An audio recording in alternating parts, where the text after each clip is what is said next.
Hello and welcome to Norwood News. Today is Friday, February 23rd, and I'm Brian Boudreau. And I'm Kiki Thaxter. It's great to have you with us as we end another week here in Norwood. This week on Norwood News, we celebrate Norwood's birthday. John Kinney updates us on Haas Pool, but first, another MBTA Task Force open house was held at Norwood Town Hall. Director of Community Development, Sarah Dixon, shares some important meeting dates for the public, as well as for town meeting members. So today we met with the public for an open house here at Town Hall. We've been trying to host a variety of sessions at different times and different places to give as many residents an opportunity to learn more about the proposed MBTA community zoning. So this was a daytime event for folks to drop by, ask some questions about the bylaw, check out the maps, figure out what this means for Norwood and what to expect at town meeting next month. We also have a meeting on March 11th, which will be an evening meeting online for those who maybe want to call in remotely. And then town meeting members have an info session on the 28th in the evening, and I think that'll be at the high school. The Recreation Department has another busy spring season ahead. Here's Recreation Superintendent John Kinney with programming plans and some comments on the Haas Pool renovation. Hello everyone, John Kinney, Superintendent of Recreation. Just wanted to give everybody a quick update on the Haas Pool renovation project. Bidding is ongoing right now. We're getting ready to wrap that up any day now. The construction project itself is looking to start at mid-March is our starting goal. We will go through that process and hopefully have lots of pictures and updates for you through NCM and social media. The Haas Pool will be closed for this summer with the bulk of our programs running up at Father Max Pool. We will be having shuttle services scheduled for pickups down in South Norwood to bring people up to Father Max and see how that runs, and we will make any necessary changes that we need to help out as many families as we possibly can during the summer months. Our summer programs will begin on February 27th at 9 a.m. sharp. If you haven't already signed up for a Sportsman account, please do so. If you have any questions, you can always reach out to the rec department and ask for any of our staff down here. They can help you out with all those questions. When Norwood News returns, we'll have town election news, a taste of something sweet in the center of town, and Ron Marshalsea will have the latest in sports.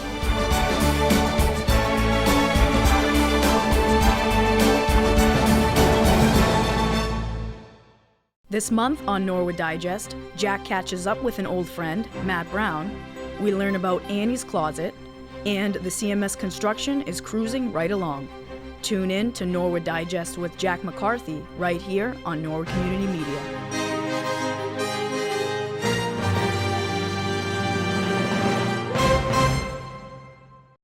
The town of Norwood will be holding its annual election on Monday, April 1st.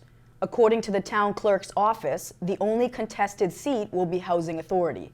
A reminder to residents that the deadline to register to vote in this election is March 22nd. Also, the last day to apply for vote by mail is Monday, March 25th. In-person absentee ballot deadline is Friday, March 29th. Now we're going to send it over to Ron Marshalsea with your sports update.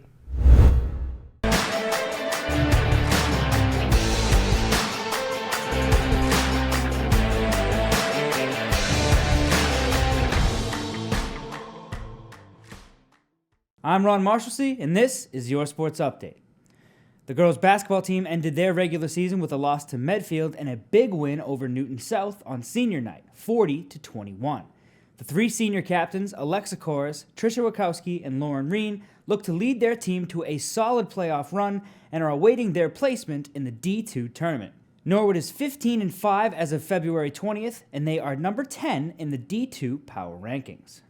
The boys' basketball team ends their regular season with losses to Pembroke and Whitman-Hanson, and also now await the tournament seedings.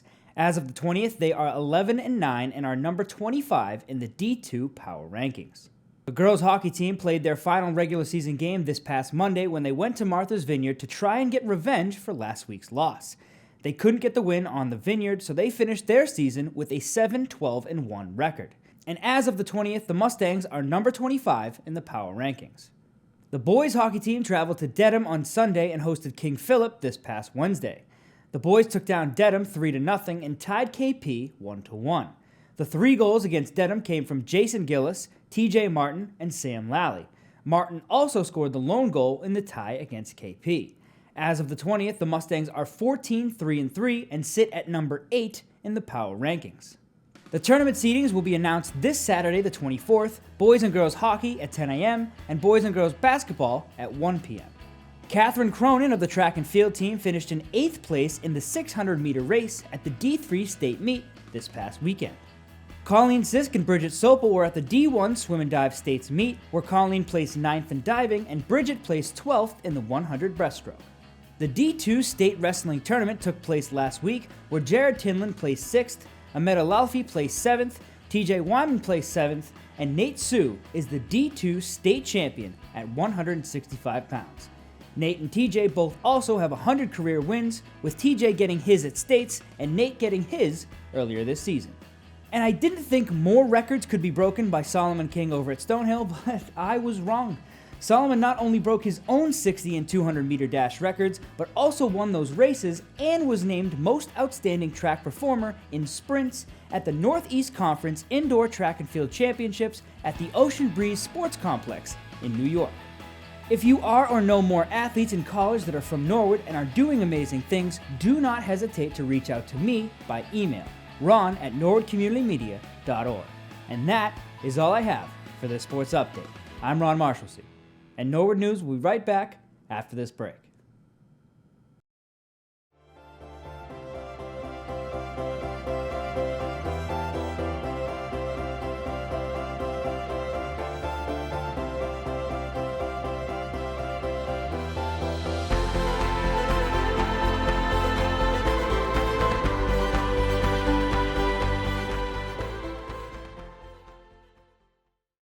The Airport Commission met this week, and Mark Raymond provided an update for Du Bois and King, stating that the runway 1028 project is scheduled to start on March 18th and will be out of service for roughly 8 to 12 weeks. Chair Mark Ryan discussed a request to bow hunt on airport property. Over the past few years, bubble tea has risen in popularity and usually requires you to drive to and around Boston. But thanks to Simple Sweets, you can pick up your bubble tea right here in Norwood. Looking to sweeten up your day? Located at 694 Washington Street in the heart of Norwood is where you'll find the shop that will satisfy your sweet tooth. The Simple Sweets we have like boba tea. It's been really popular in this couple of years. We sell like fruit teas and like smoothies, protein drinks. Simple Sweets, owned and operated by Angela Zhu, is the only bubble tea shop located here in Norwood. Simple Sweet, it's a really unique store in Norwood. Not many boba tea stores around this area.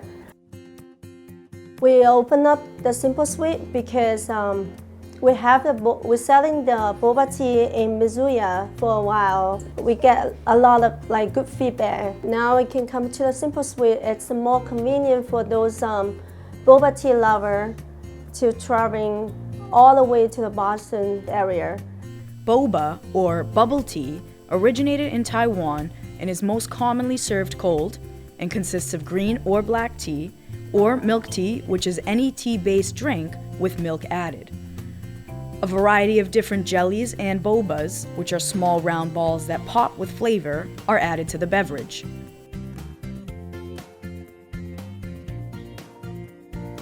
I love sweet things. I love to create all different kind of drink. That's my special. This is a popping boba. Kids love it. Really popular.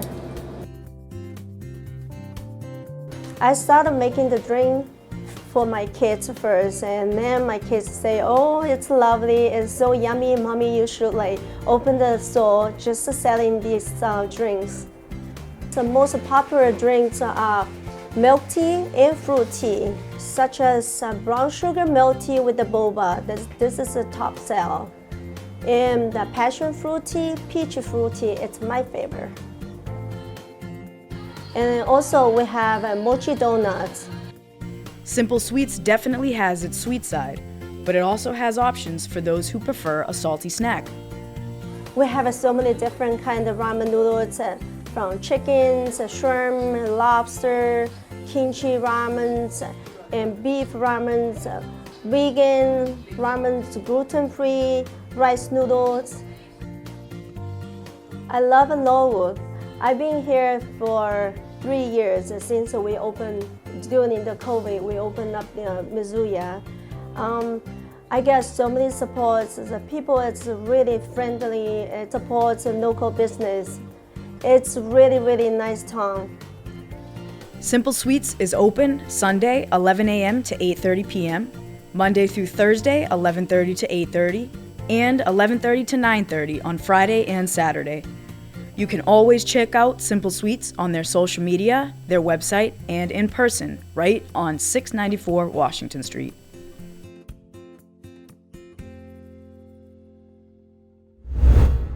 With Norwood's birthday this week, let's learn about the man on our town seal, Aaron Guild. And who better to learn from than the man himself? My name is Aaron Guild. I was born on April 5th, 1728, the youngest son of Nathaniel and Medable Guild of Dedham. My great-grandfather, John Guild, came from England and helped found the town of Dedham in 1636. Like my father, I became a farmer. My house stood on today's Walpole Street, then known as Wrentham Road, across from what you know as the Morrill Memorial Library. I farmed the fields on the land that the library now stands on. I was married 3 times and had 10 children. In 1758, I was required to join the militia in the service of the King and marched to Lake George in His Majesty's service during the French and Indian War. It was a long and dangerous journey. I remained a loyal militiaman and in 1771 was promoted to the rank of captain. In 1774, I became a member of the local committee of safety and, like many others in the village of South Dedham, wished to break free of England. On April 19, 1775, when the alarm was sounded and the British troops marched to Lexington and Concord, I and 60 other men from the village headed to Dedham, where we mustered and prepared to fight the King's men. Some of us were able to fire upon the British troops as they retreated back to Boston. It was the beginning of the Revolutionary War. In 1776, although I was old, at 48, I served my company at Dorchester Heights and Hull Harbor and earned the rank of Major. I lived until February 3rd, 1818.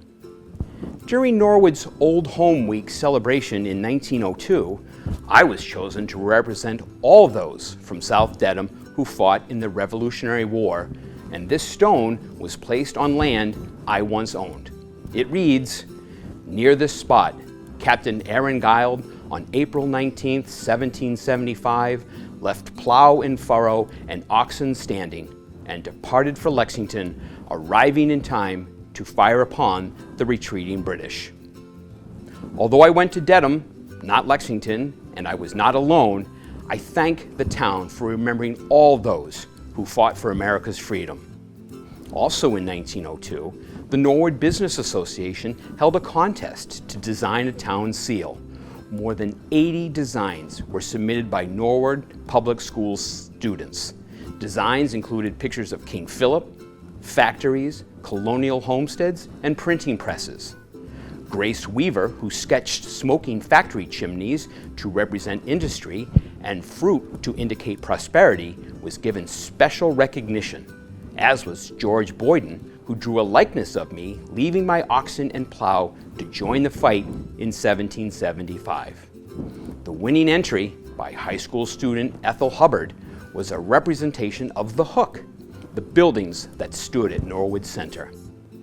In February 1905, Norwood's town meeting voted to appoint a committee to recommend a new seal.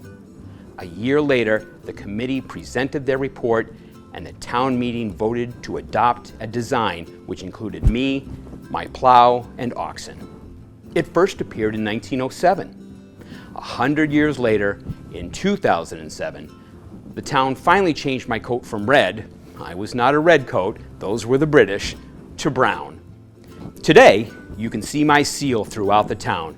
You can visit this rock in front of the library and my grave on the crest of the hill in the old parish cemetery, besides those of my 3 wives.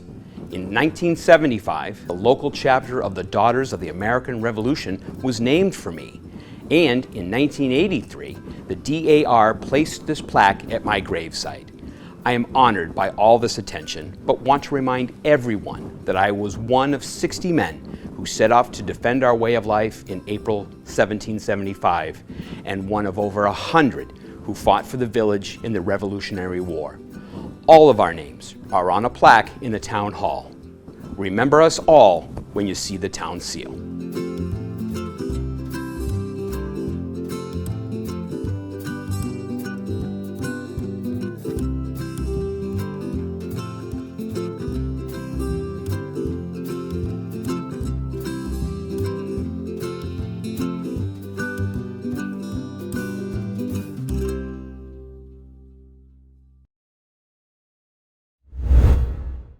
Well, that's all for Norwood News. To stay up to date with Norwood Community Media, follow us on Facebook, Twitter, and Instagram. We're going to leave you with a list of upcoming events being covered by Norwood Community Media. As always, thank you so much for watching and have a great weekend. Take care, everybody.